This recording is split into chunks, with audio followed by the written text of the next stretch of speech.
prazo final.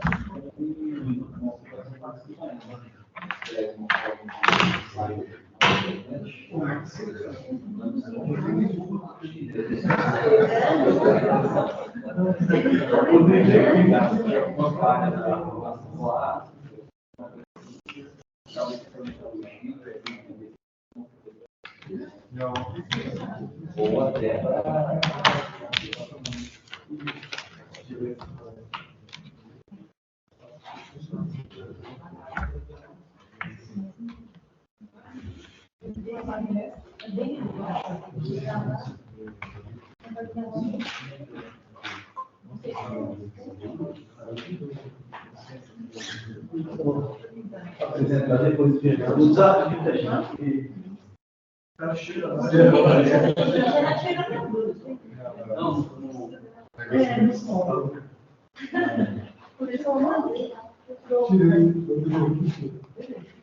Já? Aí, apresentar depois de Fernando é uma dificuldade, tá, gente? Porque, assim, desde a aula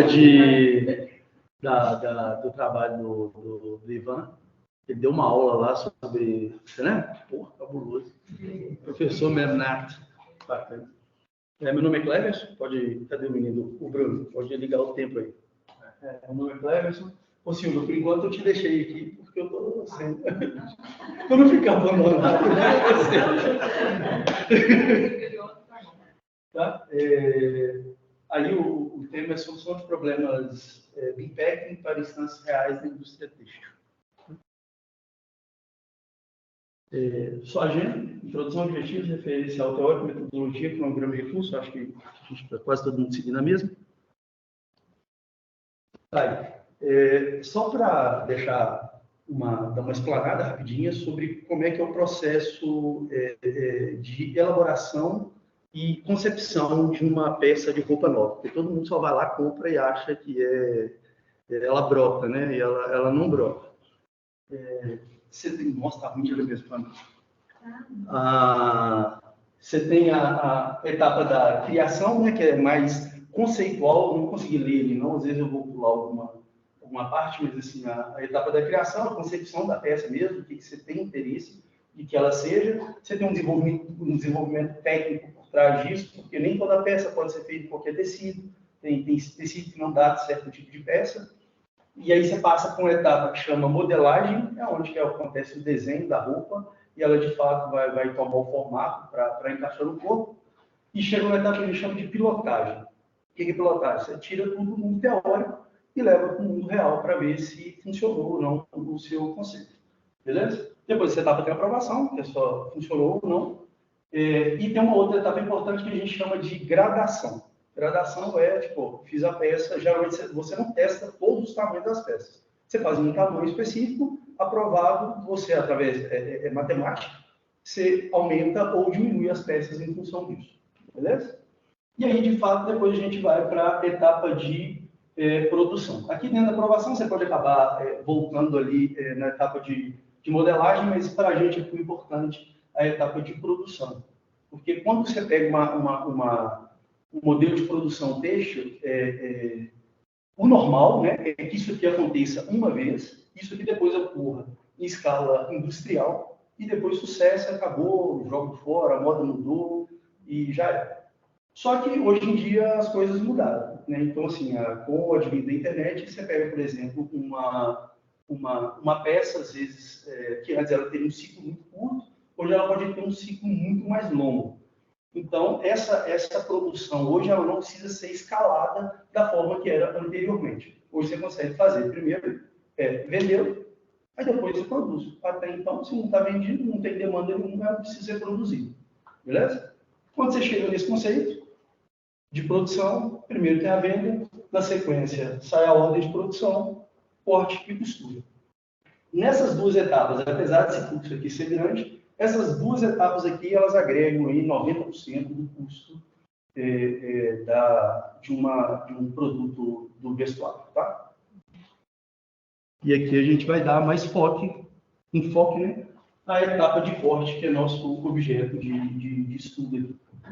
Hoje, no mercado, basicamente, a gente vai ver dois tipos de solução para corte. Que é manual, que é o que sempre teve, e um corte automatizado. beleza? Você pegar grandes indústrias aí, eles têm um tipo de corte, que são mesas com uma serra, que não é muito nossa realidade, equipamento de milhões de reais, e que não faz muito sentido para a vida cotidiana de pessoas normais.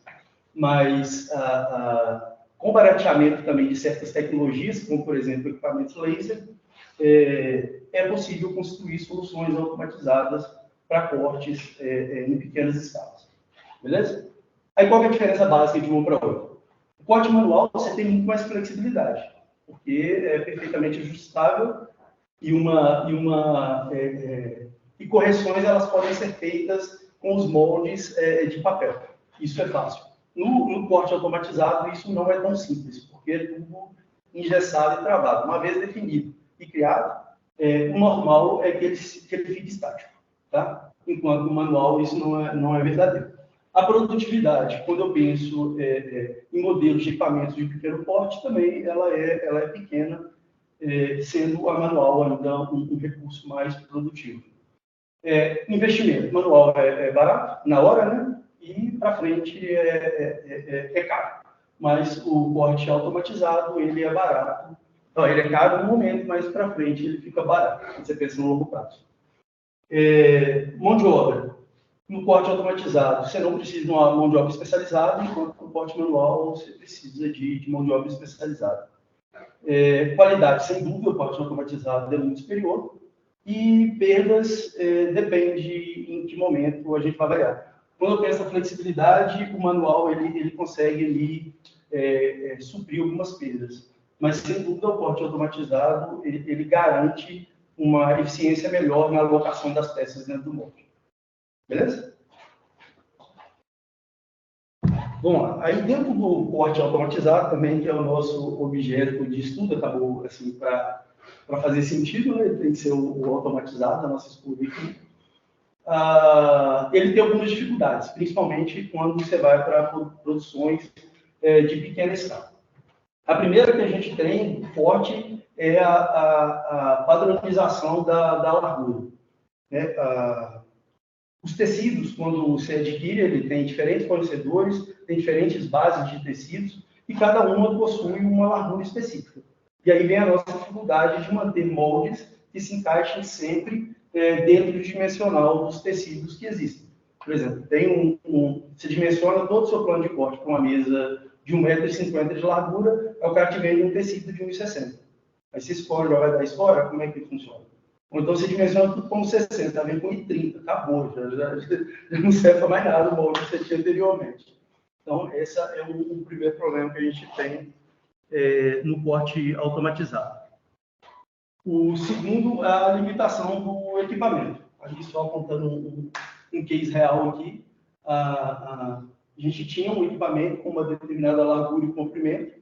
Para eu adequar os moldes, eu tinha que serrar o equipamento. Então, assim, serra o equipamento para adequar o molde ao equipamento. Então, assim, ó, a partir do momento que eu tenho uma definição das modelagens definidas para um equipamento específico, ela cabe basicamente naquele equipamento, ou maiores. Né? Por exemplo, se eu tenho uma mesa de 4 metros de comprimento, eu defini um modelo de corte para uma mesa de 4 metros de comprimento, uma de 6 vai cortar, mas uma de 2, por exemplo, já não corta mais.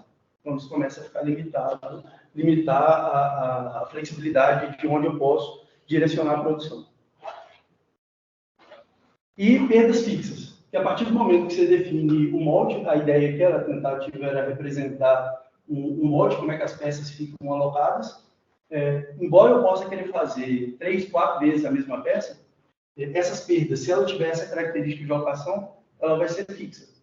Eu não consigo toda vez que eu vou fazer o corte de uma peça, rodar de novo um sistema para poder realocar essas peças. Então, as perdas acabam sendo fixas. Hoje, tem solução no mercado que resolve esse tipo de problema? Tem.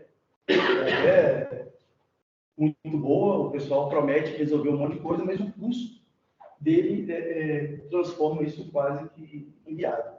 Isso aqui não está dando para ler aí, né? Mas isso aqui é mês.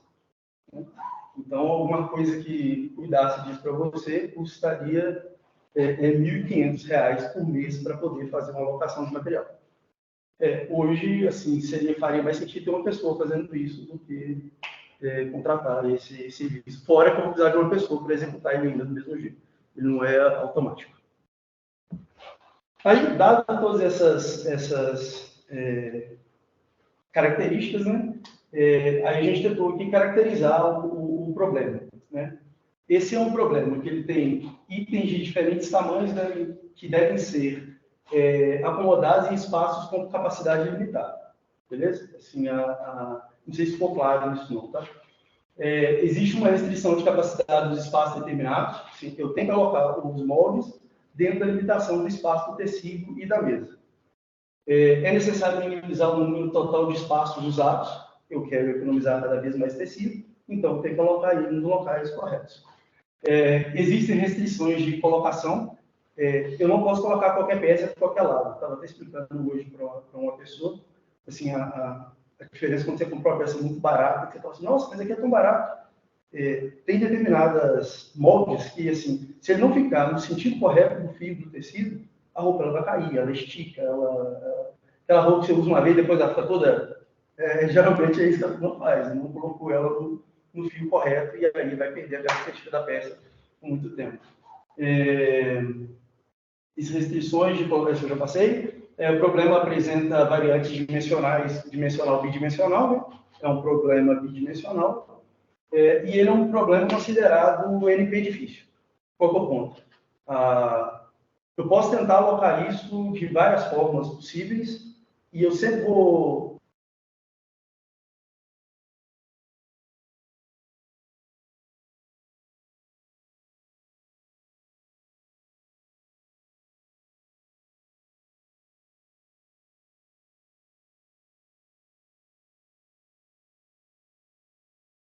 e isso se torna um problema clássico de Intec, beleza? Que é o que a gente vai propor aqui para poder solucionar esse caso. Aí, rapidinho, como é que é meu tempo, Bruno? O que é o BIM? Obrigado. O BIMPEC, né? O BIMPEC é um problema de otimização em que itens de diferentes tamanhos devem ser acomodados em recipientes BIMs com capacidade limitada. Foi o que eu expliquei, uma mesa que tem uma limitação de mesa, uma limitação de tamanho de tecido e uma limitação de posicionamentos para que isso possa acontecer.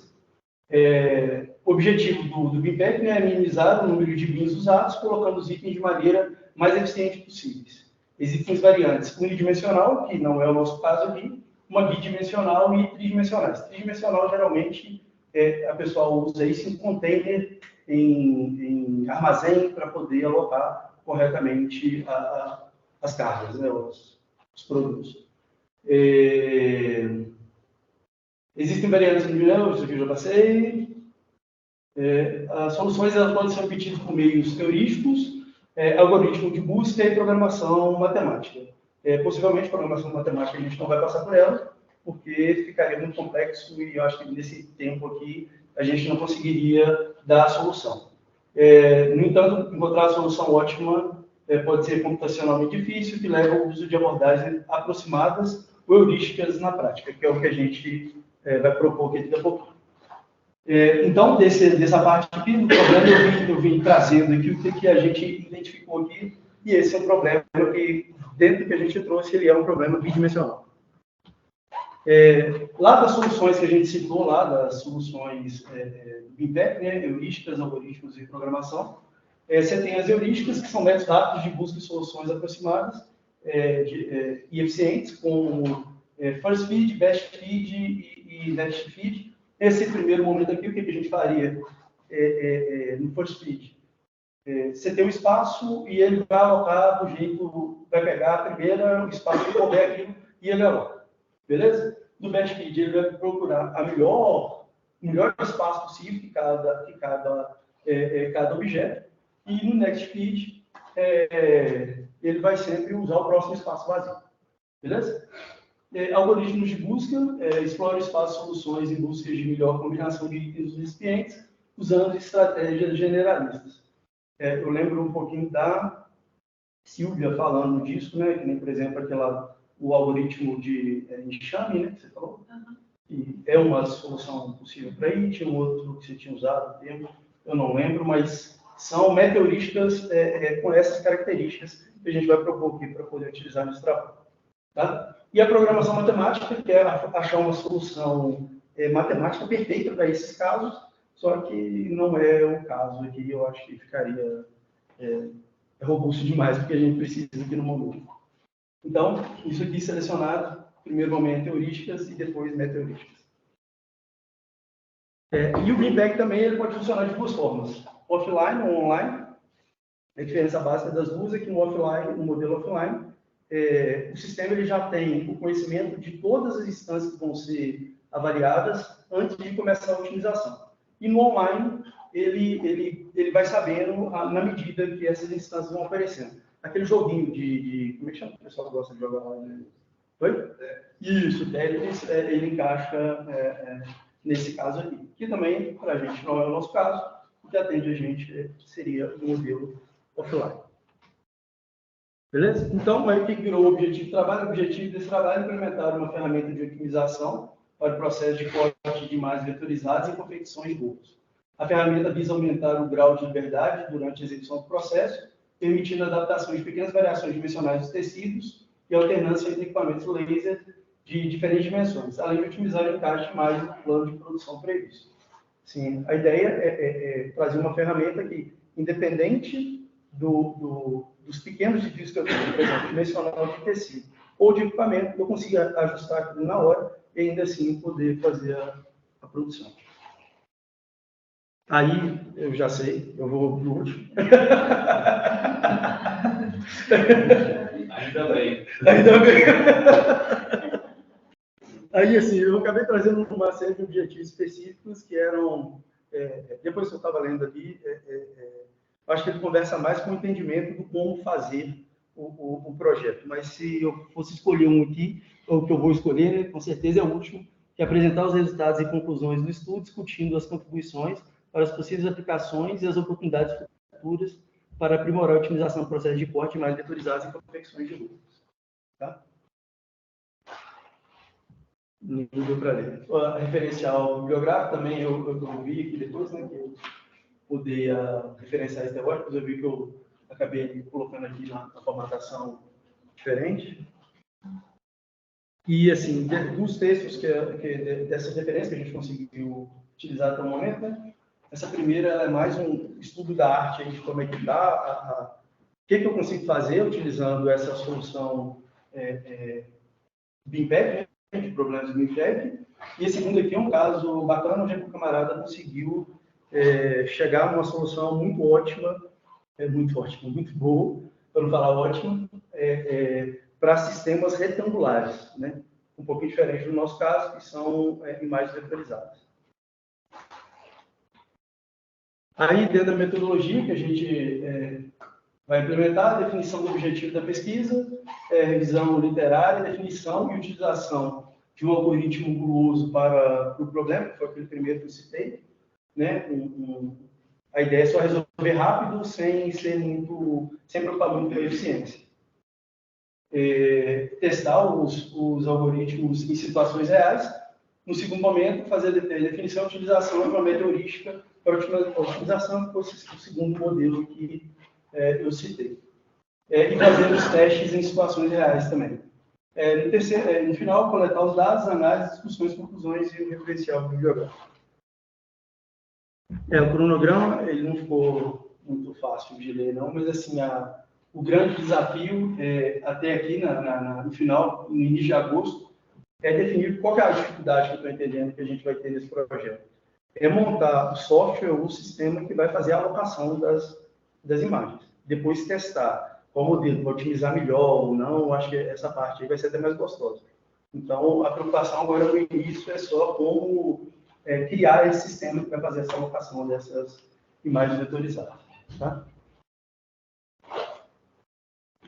Recursos computacionais, base de dados para teste prático dos algoritmos de otimização. E é isso aí, pessoal.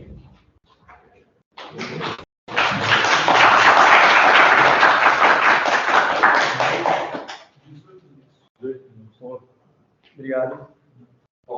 vamos lá, Cleber. Volta. Já está indo primeiro. De novo, aí conversar, né, com a Silvia.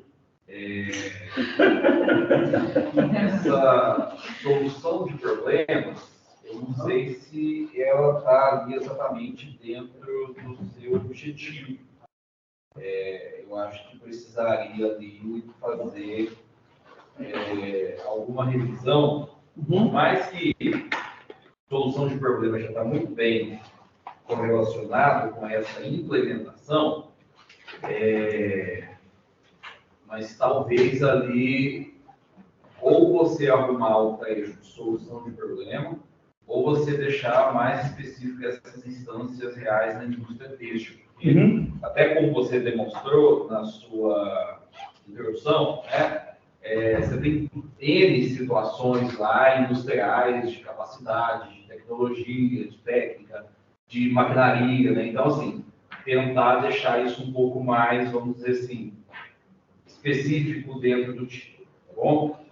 Então, só rever essa questão ali, do título pode ir, aí pode seguir. Você também apresenta, bem legal, a sua introdução ficou muito bem didática, dá para entender isso, parabéns, você conseguiu fazer desde o geralzão, nesse slide aí, passando até a características específicas, ficou legal, tá? Pode ir passando aí para os outros slides. O que eu senti falta, Cleberson? É o seguinte, deixa eu só entender para depois eu falar, né? Todo esse conhecimento, esses dados que você usou aí, eles vieram de onde? Tirando a parte do Impec e de mim mesmo. Ótimo, beleza. Eu já ia falar assim. Eu normalmente, quando eu vou falar para os meus estudantes, eu falo assim, quem disse isso?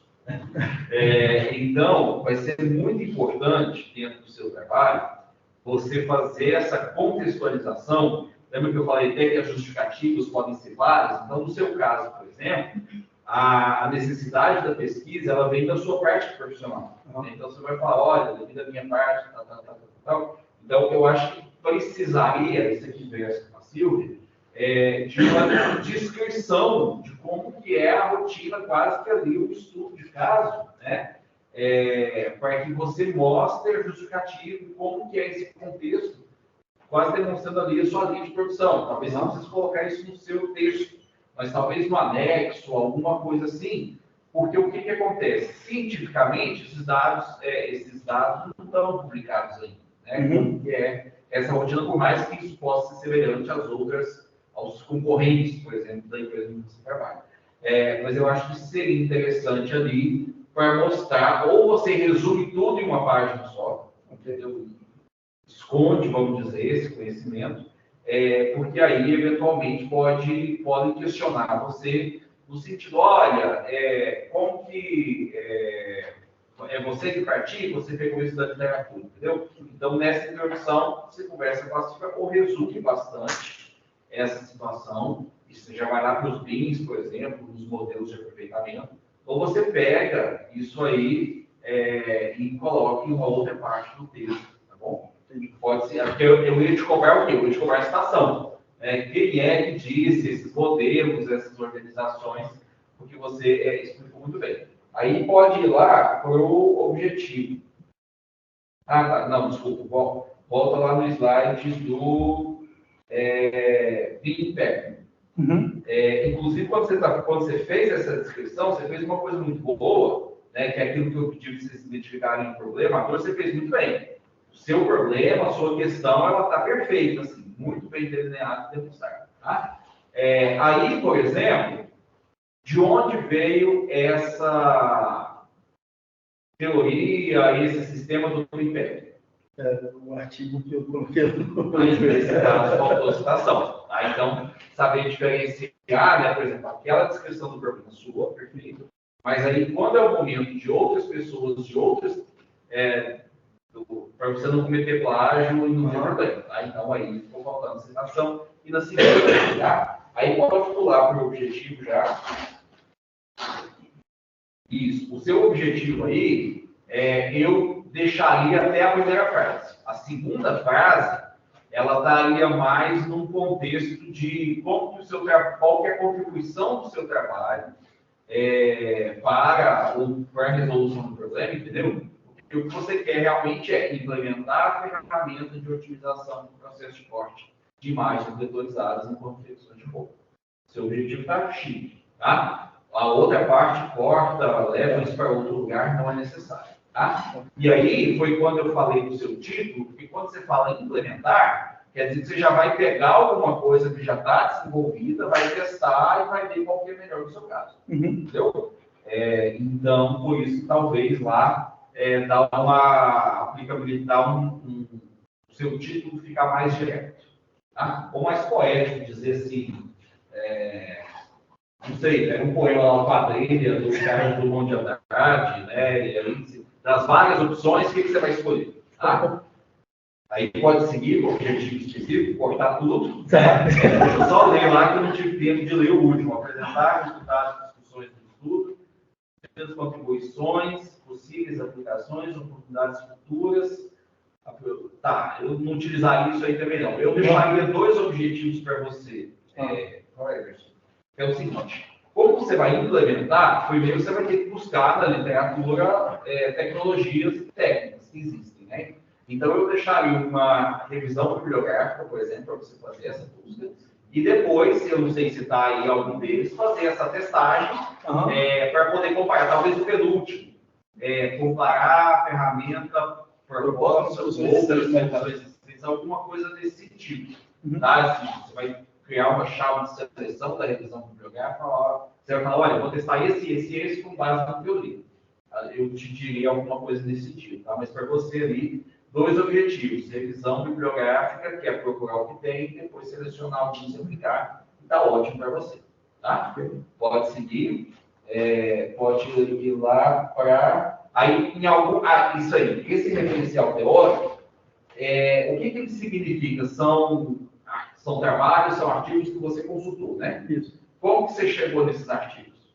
Eu pedi ajuda com um monte de gente que sabia sobre esse assunto e me direcionaram. Entendi. Tá. Aí realmente está como referencial teórico. Porque qual que é a diferença entre referencial teórico e revisão bibliográfica? Quando você faz uma revisão bibliográfica, você tem que dizer qual é o critério que você utilizou para incluir esse artigo ou para excluir aquele artigo. Entendeu? E aí você vai dizer qual é a sistemática desse trabalho. Nesse caso, como você saiu perguntando, aí são referenciais teóricos. Mas quando você for fazer, se você for fazer referencial bibliográfico, você tem que dizer, olha, esse artigo aqui eu não selecionei por causa disso. Esse artigo eu selecionei por causa disso. Então, você tem que ter critérios ali para estabelecer esse e complementar aí depois nesse aí com a citação. Tá bom? E o restante é isso, está tranquilo, só ficou faltando no final você apresentar as referências do trabalho. Tá? Mas está ok. Pode continuar. Nossa, eu só estudando referência bibliográfica e um trabalho comigo. Porque muita artigo que eu queria selecionar para ciência que eu não utilizaria por causa disso. Aí um outro, tudo mais falando que não utilizar do que o que sim que você escolheu. Mas é por isso que quando o seu objetivo está muito bem redondinho, você vai ter esses critérios muito bem delineados. Entendeu? Porque dentro, aquilo que a gente já estava falando, né? Todo mundo já tem solução, já pesquisou sobre esses temáticas. Então, quando o seu objetivo está certinho, está bem redondinho, você vai ter muito bem quais os critérios para tirar os artigos, quais critérios para você aproveitar aquele artigo. Então, no caso dele, por exemplo, dependendo da descrição do problema da indústria, né? Então, se ele vai falar, olha, corte automatizado em uma área, ou quantas peças por dia, quantos cortes por dia, o tamanho da peça, por exemplo. Vai ter dados nos artigos para isso. E aí ele vai selecionando a partir da base de dados que ele vai utilizar, entendeu? Para poder selecionar e chegar nos trabalhos mais próximos à temática. Obrigado. Obrigado, pessoal. Vai precisar contar?